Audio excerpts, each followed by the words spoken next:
Hey guys, Chris here. In this video, we're doing the Norwegian high-speed run in the Polestar 2 standard range single motor. I'm so excited guys to finally have the base, the entry-level version of the Polestar 2 to do this test. This car, front-wheel drive, small battery pack, 19-inch wheels. This has the Plus package, so it has the heat pump, and it also has the latest software update, the OTA P1.7. So this should be the most efficient version of the Polestar 2 yet. So I'm pretty excited to see how this car performs, because if you guys saw my last video, the 10 to 80% charging time and charging speed test, this car actually charges in time and kilometers per hour quicker, faster than the long range dual motor of this car. So I'm pretty curious to see if this car can match that car on this route. And guys, if you're new to the channel, the Norwegian high-speed run is a battle against the clock over a route that is 615 kilometers, and the point of the test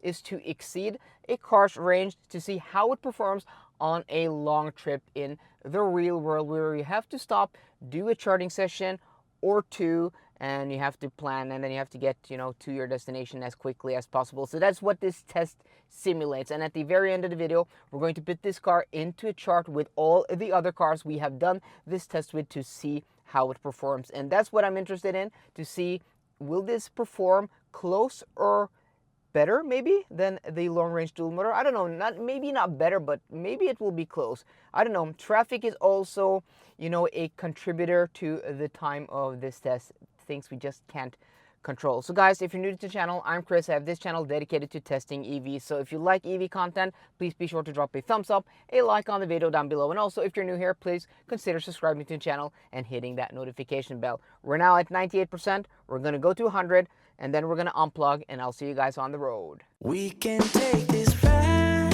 wherever it goes, as long as you're with me, I feel at home. We have now covered 130 kilometers, the first section of 4-lane motorway here on the E18, main road to southern Norway. We've been on the road for 1 hour and 15 minutes, and consumption now is at 19.4 kilowatt hours per 100 kilometers, which, to be quite honest, I don't think that is too bad. We all know that, for you guys who have watched all of these videos before, know that on our way to Kristiansand, which is about 170 kilometers, we will have sections of 2-lane roads like this, and then 4-lane roads, 2-lane roads, and so on and so forth. And guys, look at this view. Look at the beautiful sunset here in this area. We're close to Langesund, or Porsgrunn is the area we are in now. And also you have the fjord here on the right side, but I don't think we can see too much. Maybe there's a little bit of water below here, if you can see on the map. But also, according to the GPS, we're not going to arrive in Kristiansand with any chart at all. But look at this, car's estimating, or the distance to our destination is 174 kilometers. The car's estimating 180 kilometers of range. But let's take a look at the this one here, which is the range assistant, is saying 170 kilometers. But on our way down, as I said, to Kristiansand now, we will have lower speed limits. So the first section here is often the higher speed limit. So I think we're going to make it to Kristiansand. Maybe we'll even have enough juice to go all the way back to the Circle K chargers, the Ionity chargers in Lillesand.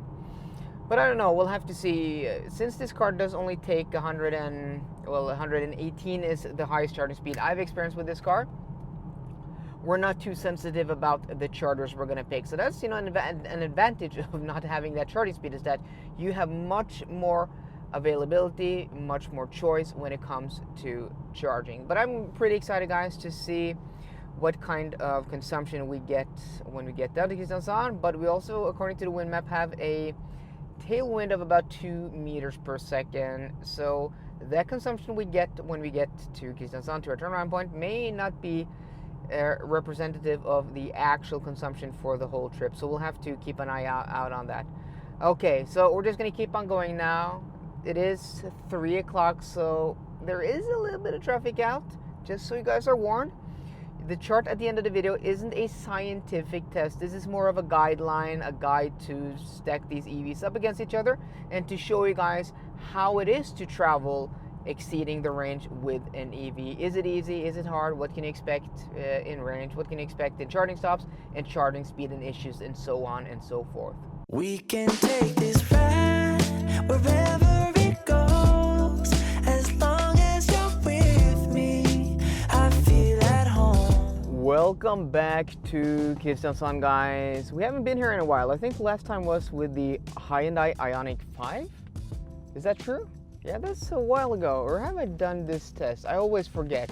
It always feels like I haven't been here in ages, and we have now switched over to winter savings time, or whatever they call it, winter time. We've adjusted the clock forward an hour, which is the most dumb thing ever because it's dark in Norway at this point in the year, and then we're gonna make it darker. Look at this, guys. It's 5 o'clock now. It's almost pitch black, and it's only gonna get darker for the next 2 months. But okay, we're now here at the turnaround point. 3 hours and 6 minutes. Not too bad. Not a lot of traffic today.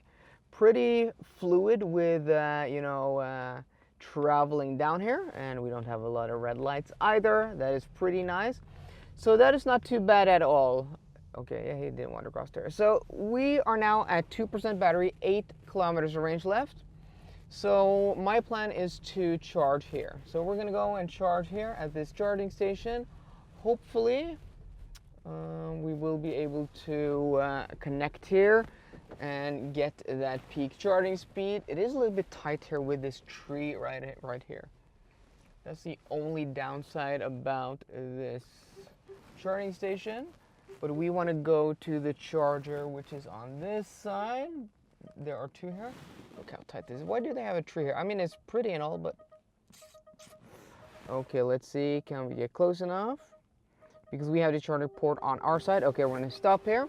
So, guys, consumption now, 18.7 kilowatt hours per 100 kilometers. That is not too shabby. 305 kilometers according to the car, and we are at 2% state of charging. Guys, it's probably going to be a little bit dark out here, so I do apologize. But you are warned. So it looks like we are going to have to do 2 charging stops today. Ah, this is not working. No, what? Okay, so this was a bit weird. So the i3 left, and I just backed in here, and I just looked at the charger. It looked like everything was working fine on the chargers. So what I did is that I connected it, I swiped my RFID chip, and we are now charging. Look at this, guys. We are now charging. So I don't know why there is a sign there that says out of order. Is it only those 2 over there? Yeah, maybe it's only the CHAdeMO and the AC charger. The CCS is working. Ah, yeah, that makes sense. That makes sense, but I don't know, that's weird. Or did somebody just hang this up here? Is this some kind of protest? This is weird. Or have they been out of order and then now they're just working? I don't know, this is weird because we're charging now. We're getting, yeah, we're only getting 68 kilowatts. Which is not very good, but we connected at 2%. I have to remember that. So we're gonna hop in. I'm gonna see if the speed rises. But what we're gonna do here now, hopefully we're gonna get some charging speed because we're gonna go to maybe 50%, go to the next charging station, charge to, I don't know, 55 or 60. We'll have to see. We're now almost charging at 70 kilowatts. Hopefully this will build up speed a little bit, but it is a little bit cold outside. We did navigate to this charger, so we should be getting peak speed. But the problem was that here in the navigation system, the chargers were only showing, let's see, this one here. It was only showing 62.5 kilowatts. Look at this. It's not showing 150 kilowatts. So maybe, but yeah, maybe because, look at that, we're only getting 69 kilowatts. That's very strange because when I did my charging, 10 to 80% charging speed and charging time test earlier today, it was even colder than it is now. It's now 5 degrees Celsius outside, but we did get that peak charging speed of 115 kilowatts plus. So this is because these are labeled only 62, that the car only preheated enough to get to that 62 kilowatt charging speed. It may seem so, so that is not optimal. So hopefully we will get some heat into the battery while charging here. But we're gonna go, yeah, it's really dark now, guys, so I'm just gonna turn on the light here. So depending on how much juice we get here, I think we're gonna go to 50%. I don't want to make more than 2 charging stops. We're gonna go to 50 and then be on our way and then go to the next charging stop. We can take this ride wherever it goes.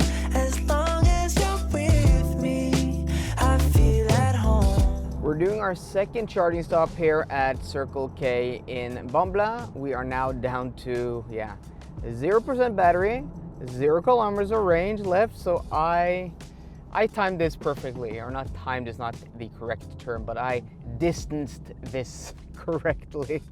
But yeah, we're right here now, so we're gonna connect to the charger. And at the last charger, we peaked at like 74 kilowatts.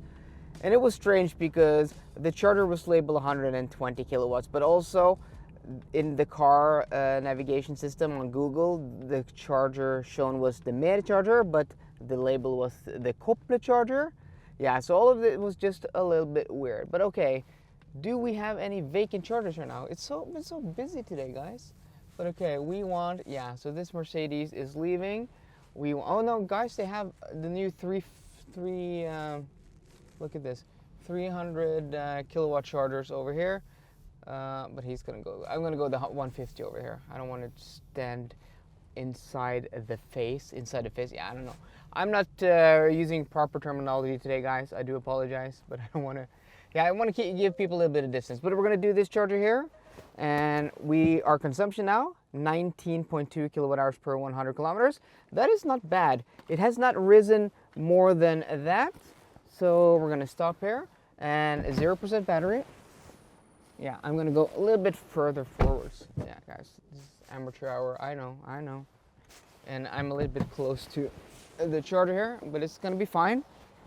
But okay, so hopefully I've navigated not to this charger either, because this charger wasn't even in Google.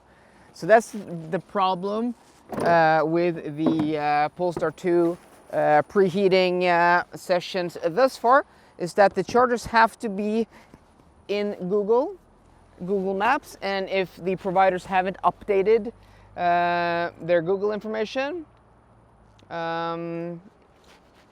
the chargers won't be in the navigation system. You won't be able to navigate to them and preheat. So I chose a charger that's about 20 kilometers up the road here in Bambla. No, in invalid card. Okay, what? This one, please pay. Okay, again. Yeah, I don't know. That was a strange error. Maybe because I swiped the wrong chip, because I have both my Fortum chip here and also my Circle K chip. So maybe I swiped the wrong one. But okay, we're now charging, connected here. 0% battery. Look at this, guys. Yeah, we're not at a lot of percentage. We're gonna hop in the car because it is cold today. And I do not remember what I was talking about before I stopped recording. But okay, we're gonna flip around the camera here. I think we're gonna go to like, let's see, that's annoying, that message also. That's so annoying also. Please, Polestar engineers, if you're watching this, why does it give me a message while I'm charging that I have to navigate to a charger because I don't have a lot of battery left? That's so annoying. I'm charging. Doesn't the car even recognize that we're charging? But okay, look at this, guys. So we are now charging at 97 kilowatts. Even though we didn't navigate to this charger, we navigated to a charger up the road. So I don't know if somebody's watching and knows about the issue we had at the last charger. It may have just been the charger. 74 kilowatts may have nothing to do with the actual, limitations of the charger that is in Google. But this is also, these providers, please update Google Maps here in Norway. So, this charger here is only a gas station here. So there is no actual charger here, even though this charging station has been here for, I don't know, almost a year now. When did this open? It's been here for a long time. I've been here for, it's been here for a year, at least a year. That is true.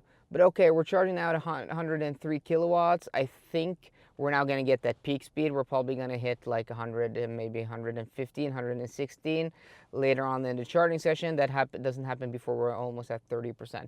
But okay, so this is going to be a quicker charging session.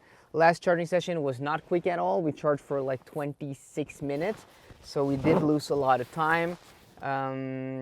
Yeah, so that is a bit annoying. So guys, I'm gonna hop into the station. My God, today is not the day. I had so many issues with my memory card. I had to format it. I forgot my other memory card for my GoPro.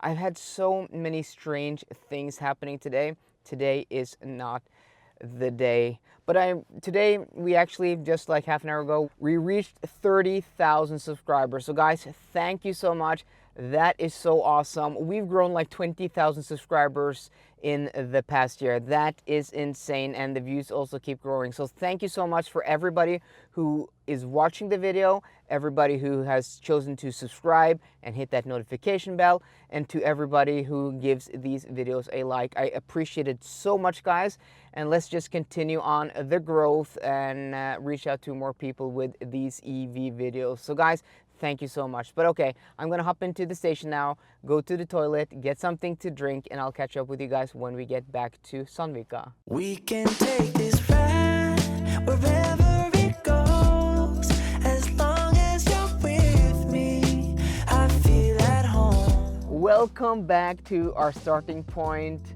to our end point, the end of the video, whatever you want to call it. We are back here in Sandvika at the Circle K station we started this video at earlier today. And guys, we arrived here with, yes, 0% stated charge. I don't think there's a channel out there on YouTube that takes these EVs consistently down to 0% as much as I do here on the channel. Yeah, and I'm not even wearing my 0% merch, which I'm so bad at promoting. But guys, if you want to support the channel, there will be a link in the description box down below. If you like the channel, if you like the content, if you want to buy a hoodie, I appreciate it a lot. It really helps the channel out a lot, and I think it's cool people, you know, buying the merch, because it is kind of funny. Mr. 0%, Mr. YOLO Master, what people like to call me, because I really, you know, push these EVs to the limit. So guys, link in the description box down below. But we were actually at 0% 20 kilometers ago, and even I was a little bit nervous because, yeah, going 20 kilometers below 0% is not recommended. I don't recommend anybody doing that, because that is just crazy. But I know on this route, as long as I'm able to get to Liertoppen, which is 20 kilometers away from here, we're at like 200 meters elevation above sea level. It is downhill, so I'm able to coast most of the way. So as long as I'm at 0 or above 0, I know I'm able to get there. I've been able to do that in every video I have done. I've done this trip like, I don't know, 35, 40 times the past year. But I don't recommend you guys doing that. But okay. Consumption today, guys, very impressive, 19.8 kilowatt hours per 100 kilometers. And considering the temperatures today, between 0 and 8 degrees Celsius, that is not bad. And we're going to compare it to a few other cars when we get the chart here in a minute. But I just want to reveal the time before I reveal the chart. So the Polestar 2 single motor standard range completed the Norwegian high-speed run today under today's conditions in, drumroll, 7 hours and 8 minutes, which isn't an impressive time, but it's not too bad. Look at the chart down below. It is the same time as the Polestar 2 long range dual motor earlier without the software update, but with warmer temperatures. That is not bad at all. And also, if we consider the first charging session today, where we didn't get that optimal charging speed, and I'm pretty sure about it was the actual charger, it being out order. Yeah, go figure, guys. If we got, you know, the optimal charging session like we did with the second charging session, we would been able to do that charging session in like maybe 17 or 18 minutes, subtracting maybe like 8 or 9 minutes from this time. We're not going to do that today because this test is a real world test. We're not going to subtract anything other from traffic we do sometimes. But if we did around 7 hours or 6 hours 59, today's conditions, as cold as it being today, that is not bad at all. And also, guys, look at the consumption. It is better than the Volkswagen ID.4 under similar conditions with rear wheel drive. That is not bad. And yes, the ID4 is a bigger car, more volume, but the ID4 is also a dedicated EV platform car. Looks like a blob. It's just meant to be aerodynamic. This is not.